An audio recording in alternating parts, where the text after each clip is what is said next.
നമസ്കാരം. ഞാൻ advocate AD Benny. മെലഡിയുടെ യഥാർത്ഥ ആചാര്യൻ ആരാണെന്ന ചോദ്യത്തിന് മലയാള സിനിമ നൽകുന്ന ഒരൊറ്റ ഉത്തരം അത് അർജുനൻ മാസ്റ്റർ എന്ന് തന്നെയാണ്. MK അർജുനൻ എന്ന പേര് പിന്നീട് അർജുനൻ മാസ്റ്ററായി കണക്കാക്കപ്പെടുന്നതിൻ്റെ പ്രധാനപ്പെട്ട കാരണം തന്നെ അദ്ദേഹം മലയാള ചലച്ചിത്ര ലോകത്ത് നൽകിയ സംഭാവനകളെ അധികരിച്ചാണ്. അത്രയേറെ ശ്രദ്ധേയമായ ഗാനങ്ങളാണ് അദ്ദേഹം നമുക്ക് ഒരുക്കി നൽകിയുണ്ടായത്. മലയാള ചലച്ചിത്ര സംഗീത സംവിധായകൻ എന്ന് പറഞ്ഞാൽ അത് അദ്ദേഹത്തെ സംബന്ധിച്ച് പൂർണ്ണമാകുകയില്ല. നാടകങ്ങളിലും അദ്ദേഹം വലിയ രീതിയിൽ സംഗീത സംവിധാനം നിർവഹിക്കുകയുണ്ടായി. 14 തവണയാണ് അദ്ദേഹത്തിന് നാടകരംഗത്തെ സംഗീത സംവിധാനത്തിന് സംസ്ഥാന പുരസ്കാരം ലഭിക്കുകയുണ്ടായിട്ടുള്ളത്. അതിൽ നിന്ന് നമുക്ക് മനസ്സിലാക്കാം അദ്ദേഹത്തിൻ്റെ ശേഷി എത്രയേറെ ഉണ്ട് എന്നത്. അങ്ങനെയാണ് MK അർജുനൻ മാസ്റ്റർ ആവുന്നത്. അത് മുഴുവൻ പേര് പറയുകയാണെങ്കിൽ മാളിയേക്കത്ത് കൊച്ചു കുഞ്ഞ് അർജുനൻ എന്ന് പറയേണ്ടതുണ്ട്. 150ഓളം മലയാള ചിത്രങ്ങൾ, അതുപോലെ തന്നെ നിരവധി നാടകങ്ങൾ, ആൽബങ്ങൾ, ഇതിലെല്ലാം സംഗീത സംവിധാനം നിർവഹിച്ചുകൊണ്ട് മലയാളിയുടെ മെലഡിയെ കൃത്യമായ അളവിലും അടയാളപ്പെടുത്തലിലും നിർവഹിച്ച ഒരു വ്യക്തി കൂടിയായിരുന്നു അദ്ദേഹം എന്ന കാര്യത്തിൽ സംശയമില്ല. അതായത് ഗാനങ്ങൾ പരിശോധിച്ചാൽ തന്നെ നമുക്ക് അത് ബോധ്യമാകും. ഇന്ന് നമ്മൾ പാടി നടക്കുന്ന അല്ലെങ്കിൽ മൂളുന്ന ഗാനങ്ങളിൽ വളരെയേറെ ഗാനങ്ങളും അദ്ദേഹത്തിൻ്റെതാണ് എന്നത് കൂടി നമ്മൾ മനസ്സിലാക്കേണ്ടതുണ്ട്. അദ്ദേഹത്തിൻ്റെ ആദ്യ ഗാനം എന്ന് പറയുന്നത് മാനത്തിൻ മുറ്റത്ത് മഴവില്ലഴകെട്ടി എന്ന് പറയുന്ന കറുത്ത പർവ്വീയ ഗാനം. അങ്ങനെയാണ് അദ്ദേഹം അടയാളപ്പെടുത്തുന്നത്. അവിടെ നോക്കിക്കഴിഞ്ഞാൽ പിന്നീട് അദ്ദേഹം പാടിയ ഗാനങ്ങളുടെ കണക്കെടുത്തു കഴിഞ്ഞാൽ നമ്മെ അമ്പരപ്പിക്കുന്നതാണ് എന്നത് കൂടി നമ്മൾ മനസ്സിലാക്കിയെടുക്കേണ്ട ഒരു സംഗതിയാണ്. ഹൃദയമുരുകി നീ പാടുന്ന ഘട്ടത്തിൽ ആ ഗാനത്തിൻ്റെ ആ ഒരു അവസ്ഥ ഹൃദയം മുരുകിക്കൊണ്ട് തന്നെയാണ് അദ്ദേഹം പാടുന്നത് എന്നതാണ് അതിൻ്റെ യഥാർത്ഥം അർത്ഥം എന്നത് കൂടി നമ്മൾ മനസ്സിലാക്കേണ്ടതുണ്ട്. ഹൃദയമുരുകി നീ കരയില്ലെങ്കിൽ കഥനം നിറയുമൊരു കഥ പറയാം. അതാണ് ആ ഗാനത്തിൻ്റെ വരികൾ. P. ഭാസ്കര മാസ്റ്റർ തയ്യാറാക്കിയ ആ വരികൾ യഥാർത്ഥത്തിൽ ഇദ്ദേഹത്തിൻ്റെ ജീവിതമായിരുന്നു എന്നത് കൂടി നമ്മൾ മനസ്സിലാക്കേണ്ടതുണ്ട്. അത് കൃത്യമായ അളവിൽ ചാലിച്ച് അതിന് സംഗീതം നൽകിയപ്പോൾ മലയാളിക്ക് ലഭിച്ചത് എക്കാലത്തെയും മികച്ച ഗാനങ്ങളിലൊന്നായിരുന്നു എന്നത് കൂടി നമ്മൾ മനസ്സിലാക്കിയെടുക്കേണ്ട ഒരു സംഗതിയാണ്. പൗർണമി ചന്ദ്രിക തൊട്ടു വിളിച്ചു, യദുകുല രതിദേവൻ എവിടെ, നിൻ മണിയറയിലെ പാലരുവിക്കരയിൽ കസ്തൂരി മണക്കുന്നല്ലോ, ചന്ദ്രോദയം കണ്ട് ചെട്ടിക്കുളങ്ങര ഭരണി നാളിൽ 1000 അജന്ത ശില്പങ്ങളിൽ രവിവർമ്മ ചിത്രത്തിൽ രതിഭാവമേ, തങ്കഭസ്മ കുറിയിട്ട തമ്പുരാട്ടി തുടങ്ങിയ ഗാനങ്ങളുടെ ആ ഒരു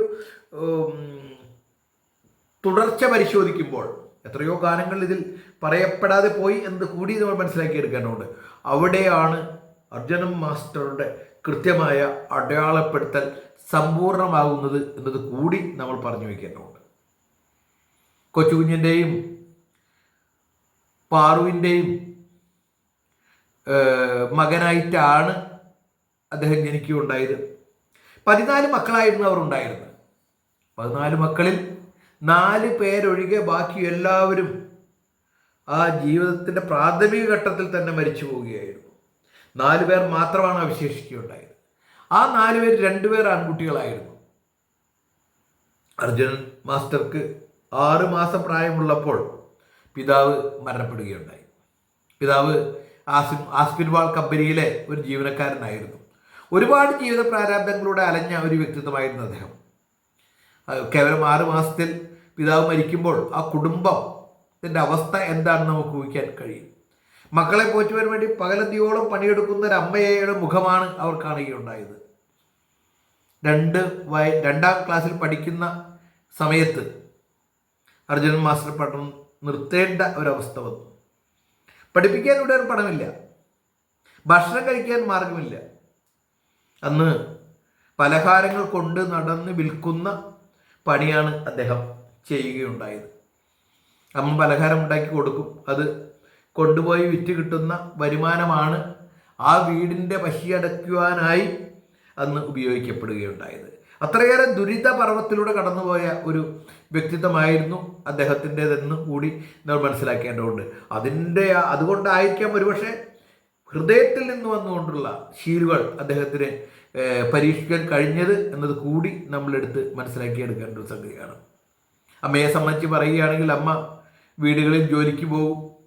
അതോടൊപ്പം തന്നെ അർജുനൻ മാസ്റ്ററും ആ കാലഘട്ടത്തിൽ ചെറുപ്പത്തിൽ ആ കുട്ടിക്ക് ചെയ്യാൻ പറ്റുന്ന ജോലികൾക്ക് പോകും, ചെറിയ ചുമടെടുക്കും, കൂലിപ്പണി ചെയ്യും. അപ്രകാരമൊക്കെയാണ് അമ്മയും മകനും ജീവിതം മുന്നോട്ട് നിൽക്കുകയുണ്ടായത്. എത്ര ചെറിയ പ്രായത്തിലാണ് നമ്മൾ കൂടി മനസ്സിലാക്കിയെടുക്കേണ്ട ഒരു സംഗതിയാണ്. ആ കാലഘട്ടത്തിൽ ഫോർട്ട് കൊച്ചിയിലെ ഒരു പൊതുപ്രവർത്തകനായ രാമൻ വൈദ്യൻ ഈ കുടുംബത്തിൻ്റെ പ്രശ്നങ്ങൾ കാണുകയും പഴനിയിലെ ഒരു ആശ്രമത്തിൽ അവിടെയുള്ളൊരു അനാഥാലയത്തിലേക്ക് ഈ കുട്ടികളെ കൊണ്ടുപോവുകയും ഉണ്ടായി. അത് അർജുനൻ മാസ്റ്റർ മാത്രമല്ല, അർജുനൻ മാസ്റ്ററുടെ സഹോദരൻ ജ്യേഷ്ഠൻ പ്രഭാകരനെയും അപ്രകാരം കൊണ്ടുപോവുകയുണ്ടായി. അമ്മയ്ക്ക് വളരെ വിഷമമുണ്ട്, പക്ഷേ നിവൃത്തിയില്ല. ജീവിതം മുന്നോട്ട് കൊണ്ടുപോവുക എന്നത് അപ്രായോഗികമായതുകൊണ്ടാണ് ആ കുട്ടികളെ അമ്മ പഴനിയിലേക്ക് അയക്കുകയുണ്ടായത്. പഴനിയിലെ ആശ്രമത്തിൽ സ്ഥിരമായി ഭജന നടത്തുന്ന സംവിധാനമുണ്ട്. അവിടെ ഭജന നടത്തുന്ന സമയത്ത് ഇവരും അതിൽ പങ്കെടുക്കും. ഇവരുടെ ആ ഭജന ആലാപനത്തിൽ ആകൃഷ്ടനായ അവിടുത്തെ നാരായണ സ്വാമി അവർക്ക് വേണ്ടി ഒരു സംഗീതാധ്യാപകനെ ഏർപ്പാടാക്കുകയുണ്ടായി. പക്ഷേ കുറച്ചൊക്കെ സംഗീതം പഠിച്ചതിന് ശേഷം കുട്ടികളുടെ എണ്ണം അധികരിച്ചപ്പോൾ സ്വാഭാവികമായും അവർക്ക് അനാഥാലയത്തിൽ കൂടുതൽ കുട്ടികളെ നിർത്താൻ കഴിയാത്തൊരു സാഹചര്യം വരികയും അപ്രകാരം തിരിച്ച് നാട്ടിലേക്ക് വരേണ്ട ഒരു സാഹചര്യം അർജുനൻ മാസ്റ്റർക്ക് അതുപോലെ തന്നെ സഹോദരൻ പ്രഭാകരനും വന്നു ചേരുകയും ഉണ്ടായി. തിരിച്ചു വന്നു, കുടുംബഭാരം വീണ്ടും ഏറ്റെടുക്കേണ്ട ഒരു സാഹചര്യമായി. കൂലിവേല ചെയ്തു, അതുപോലെ തന്നെ സംഗീത കച്ചേരികൾ നടത്തി. അങ്ങനെയൊക്കെ തന്നെ ജീവിതം മുന്നോട്ട് കൊണ്ടുപോവുകയായി. അതിനിടെ ഒരു സായിപ്പിൻ്റെ ബംഗ്ലാവിൽ ഒരു കാവൽക്കാരൻ്റെ ജോലിയും അദ്ദേഹം ചെയ്യുകയുണ്ടായി. സംഗീതബന്ധം പഠനം തുടരണമെന്ന് വലിയ മോഹം അദ്ദേഹത്തിനുണ്ടായിരുന്നു. പക്ഷേ സാമ്പത്തികമായി അതിനുള്ള സംവിധാനമില്ലാത്ത ഒരു സാഹചര്യമായിരുന്നു, മറ്റു മാർഗങ്ങളില്ല. എന്നാൽ പോലും പല ഗുരുക്കളുടെയും അടുത്ത് നിന്ന് ചില കാര്യങ്ങളൊക്കെ അദ്ദേഹത്തിന് അഭ്യസിക്കാൻ കഴിഞ്ഞു എന്നത് കൂടി നമ്മൾ മനസ്സിലാക്കേണ്ടതുണ്ട്. സാമ്പത്തിക ബുദ്ധിമുട്ടുകൾ ഗുരുക്കളെ തേടി കണ്ടെത്തുന്നതിന് വലിയ ബുദ്ധിമുട്ട് സൃഷ്ടിച്ചെങ്കിൽ പോലും അദ്ദേഹത്തിൻ്റെ മാനസികമായ വാഞ്ച പലപ്പോഴും അപ്രകാരം ഗുരുകളിലേക്ക് എത്തിപ്പെടുകയും അപ്രകാരം പലതും പഠിച്ചെടുക്കുവാൻ കഴിയുന്ന ഒരു സാഹചര്യം വരികയുണ്ടായി. അദ്ദേഹം തബലയും അതുപോലെ തന്നെ വായ്പാട്ടും ഹാർമോണിയം ഒക്കെ തന്നെ അദ്ദേഹം അഭ്യസിക്കുകയുണ്ടായി. ഹാർമോണിയം വായന പിന്നീട് ഒരു തൊഴിലായി മാറുന്ന ഒരു സാഹചര്യമാണ് പിന്നീട് ഉണ്ടായത്. കൊച്ചു കൊച്ചു നാടക ട്രൂപ്പുകൾക്ക് വേണ്ടി അദ്ദേഹം സംഗീത സംവിധാനം നിർവഹിക്കുകയുണ്ടായി. പക്ഷെ അതൊന്നും തന്നെ അദ്ദേഹത്തെ സംബന്ധിച്ച് അദ്ദേഹത്തിൻ്റെ പ്രതിഭയെ മുന്നോട്ട് കൊണ്ടുപോകാൻ കഴിയാത്ത ഒരു സാഹചര്യമായിരുന്നു. കോഴിക്കോടുള്ള കലാകൗമുദി ട്രൂപ്പുകാർ ഒരു നാടകത്തിന് സംഗീതം ഒരുക്കണമെന്ന് അദ്ദേഹത്തോട് ആവശ്യപ്പെടുകയുണ്ടായി. അതിൻ്റെ ഭാഗമായി തമ്മിലടിച്ച തമ്പുരാക്കൾ എന്ന ഗാനത്തിനാണ് ആദ്യമായി അദ്ദേഹം ഈണം പകരുന്നത് എന്നത് കൂടി ചരിത്രത്തിൻ്റെ ഭാഗമായി കാണേണ്ട ഒരു സംഗതിയാണ്. 1964 വിവാഹം അദ്ദേഹം നടത്തുന്നു. ഭാര്യയുടെ പേര് ഭാരതി. 5 മക്കളാണ് ഉണ്ടായിരുന്നത്: അശോകൻ, അനിൽ, രേഖ, നിമ്മി, ശ്രീകല. അദ്ദേഹം ജനനത്തെക്കുറിച്ച് നമ്മൾ പറയുകയുണ്ടായില്ല. അദ്ദേഹം ജനിക്കുകയുണ്ടായത് 1936 മാർച്ച് 1 ഫോർട്ട് കൊച്ചിയിലെ ചിരട്ടപ്പാലത്തായിരുന്നു എന്നത് കൂടി നമ്മൾ ഇതിനോടൊപ്പം ചേർത്ത് പറഞ്ഞു പോകേണ്ടതുണ്ട്. പിന്നീട് അദ്ദേഹത്തിൻ്റെ ആ കാലഘട്ടത്തിൽ അദ്ദേഹത്തിനെ സംബന്ധിച്ച് ഇപ്രകാരം ഈ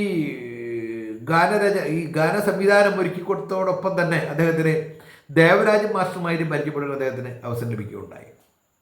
സിനിമയിൽ അപ്രകാരം അദ്ദേഹത്തിന് സംഗീത സംവിധാനം ഒരുക്കാൻ അവസരം നൽകിയതിൽ അർജുനൻ മാസ്റ്ററുടെ പങ്ക് ഒട്ടും കുറവല്ല എന്ന് തന്നെ പറയേണ്ടതുണ്ട്. ആദ്യം അർജുനൻ മാസ്റ്റർ ചെയ്തിരുന്നത് ദേവരാജ മാസ്റ്ററെ സഹായിക്കുക എന്നായിരുന്നു. അദ്ദേഹത്തിൻ്റെ ഹാർമോണിസ്റ്റിൻ്റെ ഒരു ജോലിയായിരുന്നു അദ്ദേഹം ചെയ്തുകൊണ്ടിരുന്നത്. പിന്നീട് ഒരു ഘട്ടം കഴിഞ്ഞപ്പോൾ അദ്ദേഹത്തിന് ചില അവസരങ്ങൾ വന്നു ചേരുകയുണ്ടായി.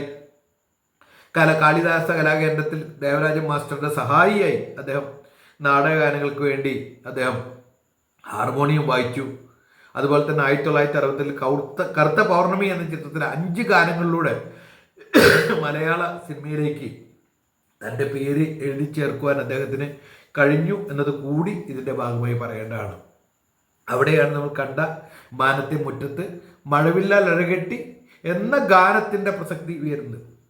അങ്ങനെയാണ് അർജുനൻ മാസ്റ്റർ അടയാളപ്പെടുത്തുന്നത് എന്നത് കൂടി നമ്മൾ ഇതിനോടൊപ്പം മനസ്സിലാക്കേണ്ടതുണ്ട്. 1900 കറുത്ത പൗർണമി എന്ന ചിത്രത്തിൽ 5 ഗാനങ്ങളിലൂടെയാണ് അദ്ദേഹം മുന്നോട്ട് പോവുകയുണ്ടായത്. പിന്നീട് അദ്ദേഹത്തിൻ്റെ ഒരു ജൈത്ര യാത്രയായിരുന്നു എന്ന് വേണമെങ്കിൽ പറയാൻ കഴിയും. അവിടെയാണ് പി ഭാസ്കരൻ മാസ്റ്റർ നേരത്തെ സൂചിപ്പിച്ച വരികൾ, ഹൃദയമുരുകി എന്ന് പറയുന്ന ആ വരികളുടെ പ്രസക്തിയും വരുന്നത്. പിന്നീട് അവിടെ നിന്ന് അദ്ദേഹത്തിന് ഗാനങ്ങളുടെ ഒരു കടുത്ത ഒരു കുത്തൊഴുക്കായിരുന്നു എന്ന് വേണമെങ്കിൽ പറയാൻ കഴിയും. അതൊക്കെ തന്നെ മികച്ച ഗാനങ്ങളായിരുന്നു എന്നത് കൂടി നമ്മൾ കാണേണ്ടതുണ്ട്. ഈ ദേവരാജൻ മാസ്റ്റർ പ്രധാനമായും ശ്രീകുമാരൻ തമ്പിയുടെ ഗാനങ്ങളാണ് ചിട്ടപ്പെടുത്തിയിരുന്നത്. ശ്രീകുമാരൻ തമ്പിയും ദേവരാജൻ മാസ്റ്ററും തമ്മിൽ ചില വിഷയങ്ങളിൽ ചില അകൽച്ചയുണ്ടായിരുന്നു. ചിത്രമേള, വെളുത്ത കത്രീന എന്നീ ചിത്രങ്ങൾക്ക് ശേഷം ഇവരുടെ ബന്ധം അത്ര സുഖകരമായിരുന്നില്ല. എന്തോ പറഞ്ഞ് തെറ്റിയപ്പോൾ ശ്രീകുമാരൻ തമ്പി പറയുകയുണ്ടായി, ദേവരാജൻ മാസ്റ്റർക്ക് മാഷുടെ ആ കഴിവിൽ തൃപ്തിയുള്ളതുപോലെ തന്നെ എന്നെ സംബന്ധിച്ചും അങ്ങനെ തന്നെയാണ്. അങ്ങയുടെ ഹാർമോണിസ് മതി എൻ്റെ ഗാനങ്ങൾ ചിട്ടപ്പെടുത്തുവാൻ എന്ന് പറഞ്ഞ് പിരിയുകയുണ്ടായി. യഥാർത്ഥത്തിൽ അത് വലിയൊരു അവസരമാണ് അർജുനൻ മാസ്റ്റർക്ക് നൽകുകയുണ്ടായത്. അർജുനൻ മാസ്റ്ററെ സംബന്ധിച്ച് അപ്രകാരമുള്ള ഇവർ തമ്മിലുള്ള മത്സരം ശ്രീകുമാരൻ തമ്പിയുടെ ഗാനങ്ങൾക്ക് ഒട്ടേറെ ചിട്ടപ്പെടുത്തുവാൻ അദ്ദേഹത്തിന് അവസരം ലഭിക്കുകയുണ്ടായി.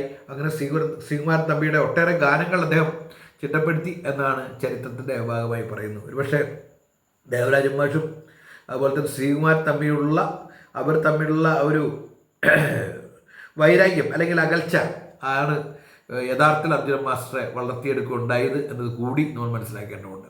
ശ്രീകുമാരൻ തമ്പിയുടെ ഏറെ പാട്ടുകൾ അദ്ദേഹം ഇപ്രകാരം സംഗീത സംവിധാനം നിർവഹിച്ചിട്ടുണ്ട്. അതോടൊപ്പം തന്നെ അദ്ദേഹം വയലാറിൻ്റെയും പി ഭാസ്കരൻ്റെയും ONV ഗ്രൂപ്പിൻ്റെയും ഒക്കെ തന്നെ കൂടെ പ്രവർത്തിച്ചിട്ടുണ്ട് എന്നത് കൂടി നമ്മൾ മനസ്സിലാക്കിയെടുക്കേണ്ട ഒരു സംഗതിയാണ്.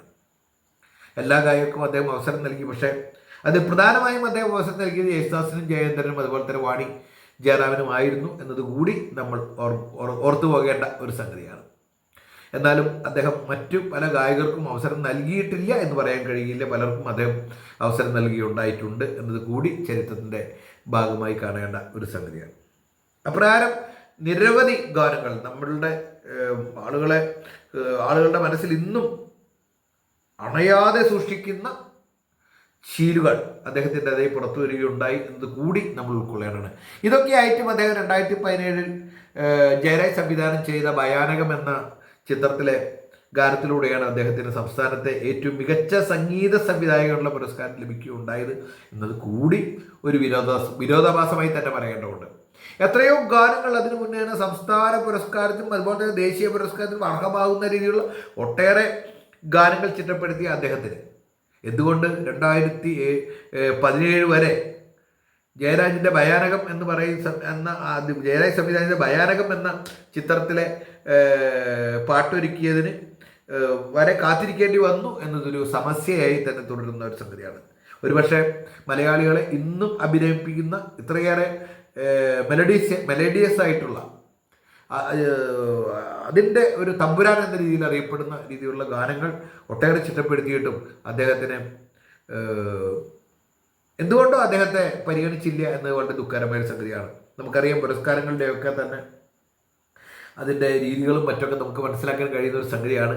അങ്ങനെ അർജുനൻ മാസ്റ്റർ തഴയപ്പെട്ടതാണോ അതോ ആ കാലഘട്ടത്തിൽ അതിനേക്കാൾ മികച്ച ഗാനങ്ങൾ ഉണ്ടായിട്ട് അദ്ദേഹത്തെ തഴയപ്പെട്ടതാണോ എന്നതൊക്കെ സംശയാസ്പദമായ സംഗതിയാണ്. പക്ഷേ അർജുനൻ മാസ്റ്റർ ആരോടും പരിഭവം പറയാതെ തന്നെ അദ്ദേഹം തൻ്റെ സംഗീത സഭയെ തുടർന്നു എന്നാണ് യാഥാർത്ഥ്യം. പുരസ്കാരമല്ല തന്നെ ജീവിപ്പിക്കുന്നത്, പക്ഷെ മനുഷ്യ മനസ്സുകളിൽ ആ ശീലുകൾ അവർ മൂളിപ്പാടുന്നുണ്ടെങ്കിൽ അല്ലെങ്കിൽ അവർ മനസ്സിൽ സൂക്ഷിക്കുന്നുണ്ടെങ്കിൽ തീർച്ചയായിട്ടും അതാണ് എനിക്ക് കിട്ടുന്ന പുരസ്കാരം എന്ന് പറയുവാനുള്ള യാതൊരു മടിയും ഉണ്ടായില്ല. അത്തരം പുരസ്കാരം ലഭിക്കുന്നതിന് കോക്കസുകളിൽ ഇടപെടാനും അദ്ദേഹം തയ്യാറായില്ല എന്നത് കൂടി ഇതിനോടൊപ്പം ചേർത്ത് മനസ്സിലാക്കി പോകേണ്ട ഒരു സംഗതിയാണ്. അതോടൊപ്പം വളരെ ശ്രദ്ധേയമായൊരു സംഗതി നമ്മൾ മനസ്സിലാക്കിയെടുക്കുന്ന മറ്റൊരു സംഗതി, AR റഹ്മാൻ ആദ്യമായി കീബോർഡ് വായിക്കുകയുണ്ടായത് MK അർജുനൻ മാസ്റ്ററോടൊപ്പം ആയിരുന്നു എന്നത് കൂടി ചരിത്രത്തിൻ്റെ ഭാഗമായി പറയേണ്ട ഒരു സംഗതിയാണ്. അത്രയേറെ ശ്രദ്ധേയമായ ഒരു അന്ന് റഹ്മാൻ തുടങ്ങുന്നേ ഉള്ളൂ.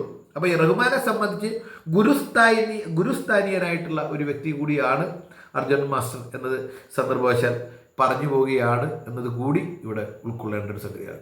മറക്കാനാവാത്ത മനോഹരമായ ഗാനങ്ങളാണ് അദ്ദേഹത്തിൻ്റെതേ പുറത്തു വരികയുണ്ടായിട്ടുള്ളത്. നമ്മൾ ഓരോ കാര്യങ്ങൾ എടുത്ത് പരിശോധിച്ച് കഴിഞ്ഞാലും അതിലെ മെലഡി നമ്മെ ഉൾക്കൊള്ളും, അല്ലെങ്കിൽ അതിലെ ശ്രുതി നമ്മെ ആവേശഭരിതരാക്കും എന്ന കാര്യത്തിൽ യാതൊരു സംശയമില്ല എന്നതും ഇവിടെ പറഞ്ഞു പോകേണ്ട ഒരു സംഗതിയാണ്.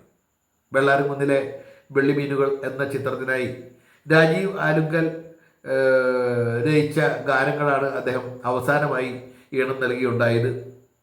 അതുപോലെ തന്നെ ഗ്രീക്ക് മ്യൂസിക്കിന് വേണ്ടി ശ്രീകാന്തം ഗിരിനാഥ് എഴുതിയ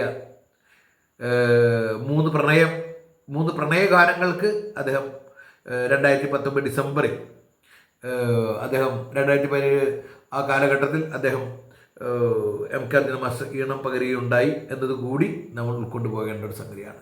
എന്തൊക്കെയാണെങ്കിലും അദ്ദേഹത്തെ സംബന്ധിച്ച് പറയുകയാണെങ്കിൽ അദ്ദേഹത്തിൻ്റെ സൃഷ്ടികൾ വലിയ രീതിയിൽ ആകർഷിക്കപ്പെടുന്ന ഒന്നായിരുന്നു എന്നത് കൂടി നമ്മൾ ചേർത്ത് മനസ്സിലാക്കേണ്ട ഒരു സംഗതിയാണ്.